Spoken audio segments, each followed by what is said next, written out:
Il dirige 330 collaborateurs, mais sa mission est de veiller au quotidien au bien-être de plusieurs dizaines de milliers de travailleurs. Il est le directeur général du groupe CESI, C-E-S-I. Bonjour Pascal Denarink. Bonjour Monsieur Vréban. Alors je viens de la planète Mars, je ne vous connais pas. Que fait CESI ? D'abord, si vous êtes de la planète Mars, malheureusement, je ne peux rien pour vous parce qu'on ne s'occupe que des humains. Mais si vous demandez l'asile et que vous l'obtenez et que vous travaillez dans une entreprise, oui. Vous avez des chances à un moment donné d'être face à un professionnel du CESI parce que nous occupons avant tout du bien-être des collaborateurs, des entreprises sur leur lieu de travail. On aide l'entreprise à gérer leurs risques au travail et à améliorer leur santé au travail. Donc voilà, si je comprends bien, vous êtes un prestataire de services pour aider les entreprises à mettre sur pied leur politique de prévention, de protection au travail. Qu'est-ce qui est le plus compliqué dans cette tâche ?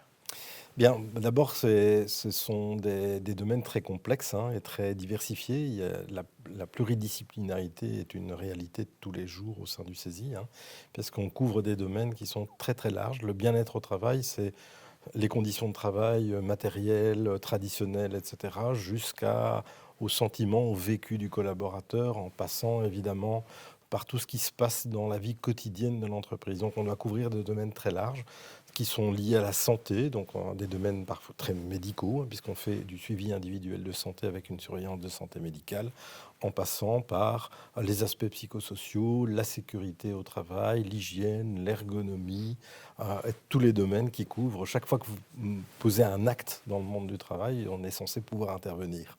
Vos 330 collaborateurs, ils sont surtout un profil médical ? Alors on a un département médical très important qui couvre plus de 200 travailleurs sur les 300 et quelques, parce que la surveillance de santé en Belgique est encore effectivement très présente et très balisée d'un point de vue légal. Mais on a énormément de conseillers en prévention ou de consultants en prévention, en amélioration des conditions de travail, donc qui opèrent à l'intérieur des différents départements de la maison. Ouais. Alors il y a toute une série, on le sait, d'obligations légales à respecter en la matière. Est-ce que les règles ne sont pas trop contraignantes, justement ? C'est une très très bonne question. Alors, dans le sens où effectivement, parfois il n'est pas toujours évident de suivre. Il faut savoir que notre législation principale, c'est le Code du bien-être. Le memento du Code du bien-être, qui est le résumé du Code du bien-être, fait 1100 pages à peu près. Ça vous donne une petite idée. Donc, il faut pouvoir couvrir des domaines très complexes. Est-ce que c'est trop ? C'est une bonne question, dans le sens où le Code du bien-être essayait déjà de donner une certaine cohérence à l'intérieur des différentes approches. En tous les cas, il est clair qu'on ne peut plus compter sur l'une ou l'autre personne qui maîtrise la totalité des domaines. On doit s'appuyer sur des disciplines très complémentaires et les coordonner pour arriver à une efficacité suffisamment grande sur le terrain. Après, c'est vrai qu'il y a probablement des zones de simplification. Mais ce que je voulais dire, est-ce que cette surprotection du travailleur, qui est justifiée ou pas, est-ce qu'elle ne freine pas la dynamique entrepreneuriale chez nous ? Alors là, je crois que c'est le contraire. Donc d'ailleurs, je ne peux pas utiliser le local, je ne fais pas utiliser le vocable de surprotection. Je crois qu'effectivement, il faut trouver dans chaque entreprise, avec les professionnels de l'entreprise, le service interne de prévention et de protection du travail, le CPPT, qui est le meilleur organe, je dirais, de concertation sociale, il faut trouver les plans d'action spécifiques à l'entreprise qui lui convient le mieux. C'est-à-dire aller chercher dans la législation les choses qui sont les plus pertinentes et ne pas avoir une approche uniquement réglementaire, mais une approche circonstanciée, je dirais, propre à l'entreprise. Si on réussit ce défi-là, alors on ne parlera pas de surprotection. Si on essaye d'appliquer chaque chapitre dans le détail sans partir d'une analyse des risques spécifiques à l'entreprise, là, vous risquez d'être bureaucrate.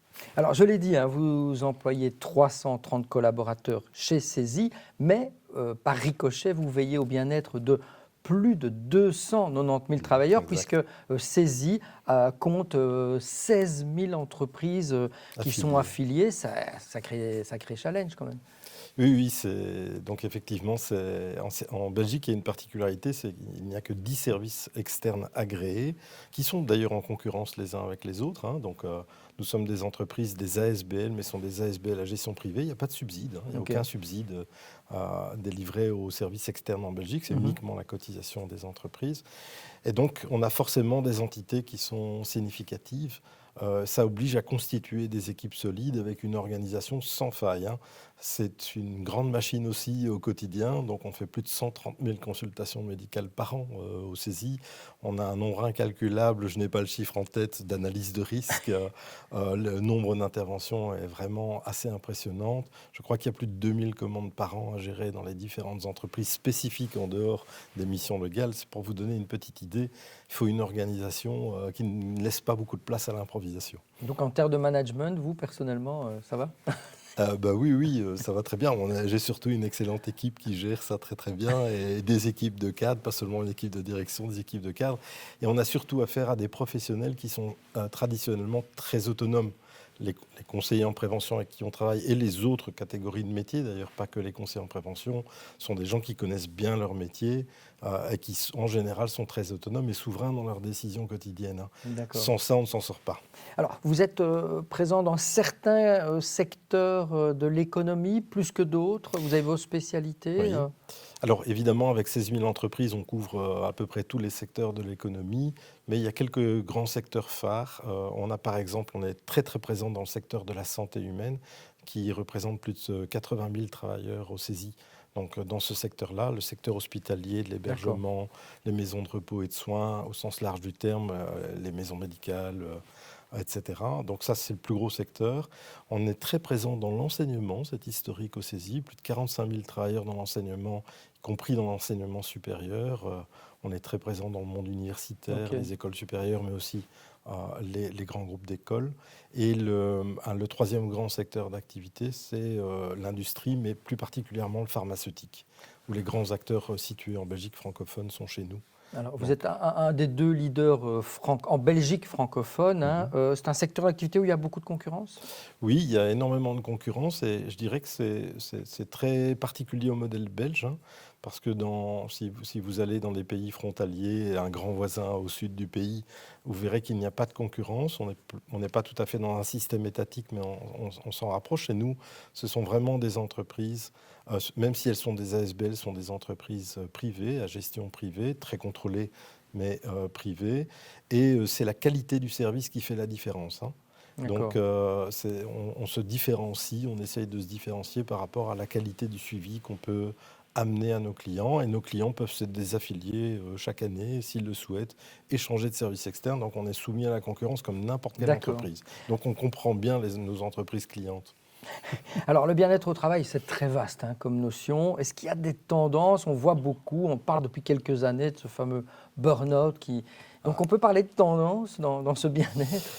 Oui, donc il faut dire que la discipline qui a une montée en puissance significative chez nous, ce sont les risques psychosociaux et l'unité psychosociale, hein. Donc le nombre de demandes a littéralement explosé dans ce domaine-là, aussi bien en analyse des risques psychosociaux qu'en accompagnement des personnes, à tel point d'ailleurs que via notre filiale, on a aussi développé des produits spécifiques d'accompagnement en plus de toute la prévention que nous pouvons faire, les formations, les sensibilisations que nous faisons avec le service externe.